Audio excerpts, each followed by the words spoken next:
retired finally in 1958 as the longest serving officer in the history of the British Army. Montgomery remembered all too well the lessons of World War I, where the generals sat comfortably well behind the lines and showed little concern for the lives of their men. Now he established what he termed a tactical headquarters. This consisted of a mobile command post completely separated from the main headquarters, occupied by his staff. In this way, the commander could get close to the battle, staying abreast of the ever-changing battle situation and keep in touch with the troops. Montgomery's reputation as an exacting, often eccentric leader preceded him from England. Now, he sought to cultivate a more engaging image for himself. Adopting a jaunty tank commander's beret and favoring sweaters and flowing scarves, Montgomery became every inch the self-styled battle commander in appearance as well as fact. It was an image instantly identifiable to his men, exactly what he wanted. General Montgomery became simply Monty. Meeting with the chain-smoking American General Eisenhower resulted in hard feelings when Montgomery barked at him to put his cigarette out. Only Winston Churchill, with whom he had more and more contact as he advanced up the command ladder, was permitted to smoke in Montgomery's presence. Montgomery, the diet-conscious, non-smoking, non-drinker, was notorious for his Spartan hospitality.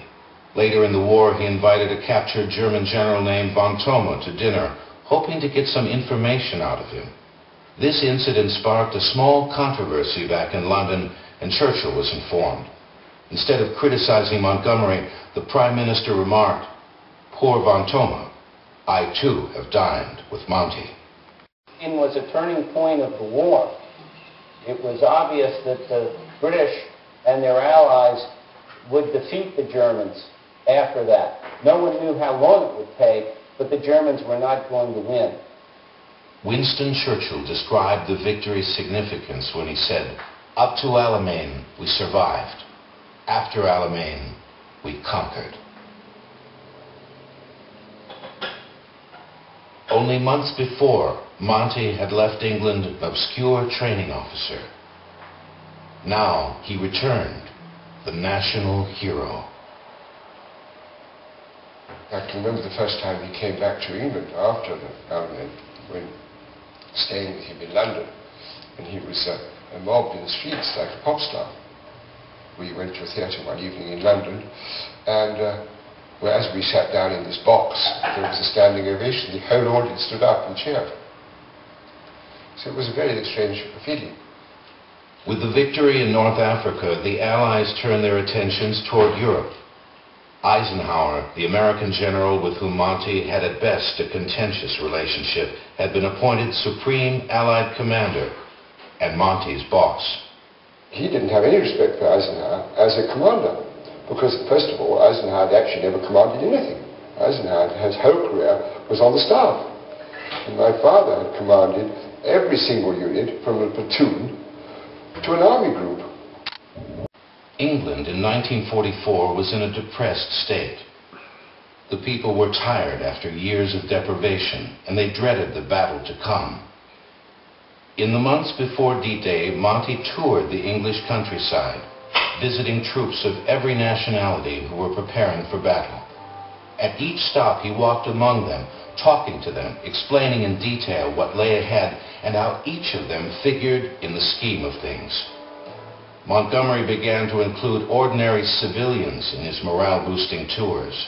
Why is it that today the tide has turned and we are beating the Germans and coming towards the final climax of the war?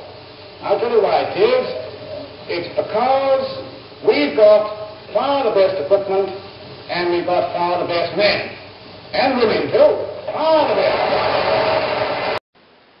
Quite sure that the BBC and all the American network cameramen were there in the tent to witness the Germans surrendering personally to him, Field Marshal Montgomery.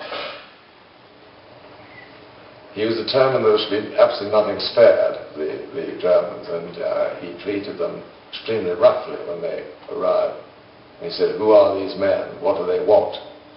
And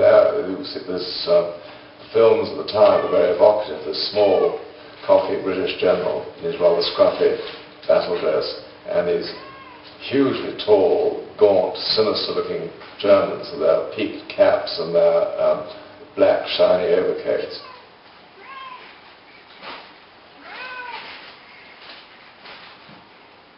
After the war, Monty became Commander-in-Chief of the British Forces of Occupation in Germany. In 1946, he was made Chief of the Imperial General Staff.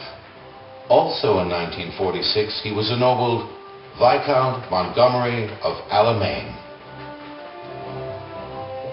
Monty remained active for years, serving as Deputy Supreme Commander of NATO under Eisenhower, and continued to serve in that post under other American Supreme Commanders until his retirement.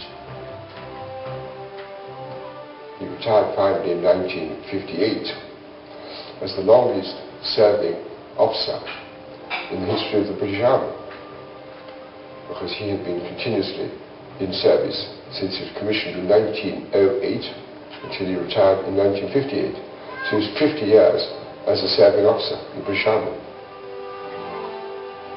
Then he retired completely and annoyed Churchill greatly by taking off on typically Monty-style trips to Moscow and to see Mao Zedong in China and tell them how to run their affairs and how the world should be coordinated.